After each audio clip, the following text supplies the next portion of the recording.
Bonjour à tous, j'espère que vous êtes en super forme pour suivre cette vidéo. Alors aujourd'hui on continue les conseils anti-pollution, mais on va les faire d'une manière un petit peu différente. Avant on faisait plein de points, là on va se focaliser que sur un point précis. Et les conseils viendront à la fin de la vidéo. Alors cette fois on ne va pas utiliser Thierry et Johan, on va les laisser tranquilles. Donc aujourd'hui ça va être les conseils anti-pollution pour les vêtements. Car vous ne le savez peut-être pas, mais l'industrie du textile pollue énormément. Je vous souhaite une bonne vidéo. S'il y a de la pollution à cause des vêtements, c'est à cause de ce que l'on appelle la fast fashion. La définition de Wikipédia est la suivante. La fast fashion est un segment de l'industrie vestimentaire qui se caractérise par le renouvellement très rapide des vêtements proposés à la vente. Ces vêtements sont ainsi destinés à être portés pendant une courte période de temps.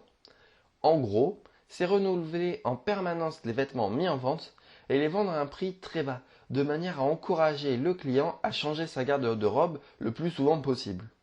Aujourd'hui, dans le monde, c'est plus de 100 milliards de vêtements qui sont vendus, soit plus de 600 000 tonnes de vêtements vendus rien qu'en France et chaque année.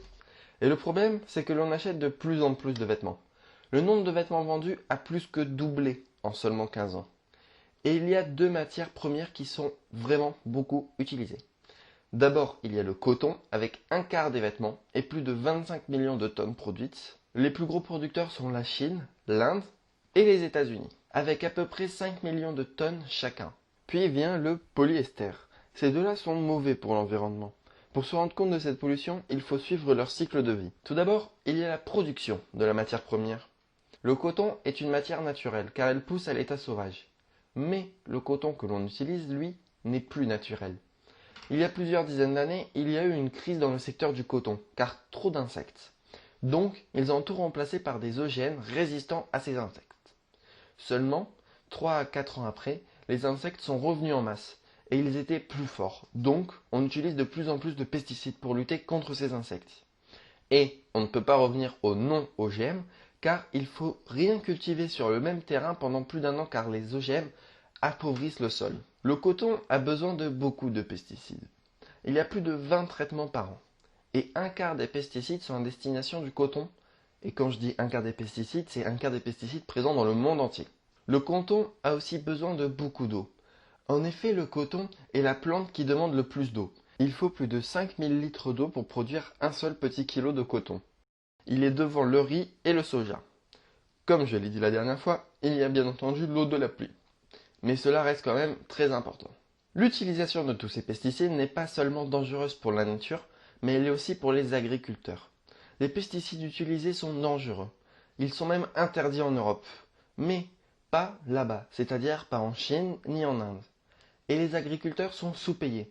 Ils ont à peine de quoi vivre, donc ils ne peuvent pas s'acheter de protection.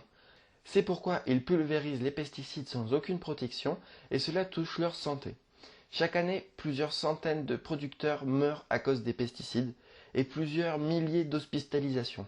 Et ça, c'est rien que dans le secteur du coton. Il y a aussi plusieurs milliers de cultivateurs de coton qui se suicident chaque année. Si cela vous intéresse, je vous conseille le reportage de la chaîne du Tatou. Le lien est dans la description. Le polyester est produit à partir du pétrole. Il est issu de différents procédés chimiques. L'empreinte carbone de la production du polyester est 2,5 fois plus importante que celle du coton. Il émet plus de 6 kg de CO2 pour produire un seul t-shirt. Aujourd'hui dans le monde, on produit 40 millions de tonnes de polyester chaque année, et pour cela, on utilise plus de 70 millions de barils de pétrole. Comme il y a énormément d'informations à traiter pour ce sujet, on verra la suite des informations et les solutions dans la prochaine vidéo. J'espère cependant que cette vidéo vous aura plu, et je vous dis à bientôt.